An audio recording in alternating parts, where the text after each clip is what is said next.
ఒకానొక అడవిలో చిట్టి పాప బుజ్జి ఉండేది. బుజ్జికి రంగురంగుల పువ్వులంటే చాలా ఇష్టం. ప్రతిరోజూ అడవిలో తిరుగుతూ రకరకాల పువ్వులను చూసి ఆనందించేది. ఒకరోజు బుజ్జి అడవిలో ఆడుకుంటూ ఉండగా ఒక వింతైన దారి కనిపించింది. ఆ దారి ఎక్కడికి వెళ్తుందో తెలుసుకోవాలని ఆమెకు చాలా ఆసక్తి కలిగింది. బుజ్జి ఆ దారిలో నడుచుకుంటూ వెళ్ళింది. కొంచెం దూరం వెళ్ళాక ఆమెకు ఒక అందమైన వనం కనిపించింది. ఆ వనంలో బంగారు రంగులో మెరిసిపోతున్న పువ్వులు ఉన్నాయి. ఆ పువ్వులను చూసి బుజ్జి ఆశ్చర్యపోయింది. ఎప్పుడూ చూడని అందమైన పువ్వులవి. ఆ వనంలో ఒక చిన్న గుడిసె ఉంది. ఆ గుడిసెలో ఒక ముసలి బామ్మ ఉండేది. బామ్మ పేరు చింతామణి. చింతామణి బామ్మ బుజ్జిని చూసి నవ్వింది. బుజ్జీ, ఈ వనం నీ కోసమే. ఈ బంగారు పువ్వులు అందరికీ ఆనందాన్ని ఇస్తాయి. నువ్వు వీటిని జాగ్రత్తగా చూసుకో అని చెప్పింది. బుజ్జి ఆ బంగారు పువ్వులను చూసుకుంటూ వాటితో ఆడుకుంటూ చాలా సంతోషంగా గడిపింది. ఆ పువ్వులు అడవిలోని జంతువులకు,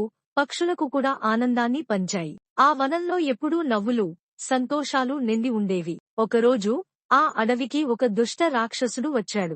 ఆ రాక్షసుడు ఆ బంగారు పువ్వులను చూసి వాటిని తన సొంతం చేసుకోవాలని అనుకున్నాడు. అతను ఆ వనంలోకి వచ్చి పువ్వులను పీక్కోవడం మొదలుపెట్టాడు. బుజ్జి అది చూసి భయపడింది. కాని ధైర్యం తెచ్చుకుని రాక్షసుడిని ఆపడానికి ప్రయత్నించింది. రాక్షసరాజా, ఈ పువ్వులు అందరికీ ఆనందాన్ని ఇచ్చేవి. వీటిని నువ్వు తీసుకెళ్లకూడదు అని చెప్పింది. రాక్షసుడు వినకుండా బుజ్జిని బెదిరించాడు. అప్పుడు చింతామణి బామ్మ ఒక మంత్రం చదివింది. వెంటనే ఆ బంగారు పువ్వులు మెరిసి రాక్షసుడిని వెనక్కి తరిమేశాయి. రాక్షసుడు భయంతో పారిపోయాడు. అందరూ సంతోషించారు. బుజ్జి ధైర్యానికి, చింతామణి బామ్మ మంత్రానికి అందరూ కృతజ్ఞతలు తెలిపారు. ఆ బంగారు పువ్వుల వనం ఎప్పుడూ అందరికీ ఆనందాన్ని పంచుతూనే ఉంది. నీతి: ధైర్యంగా ఉంటే ఎలాంటి కష్టాన్నైనా ఎదుర్కోవచ్చు. మంచి పనులు అందరికీ మేలు చేస్తాయి.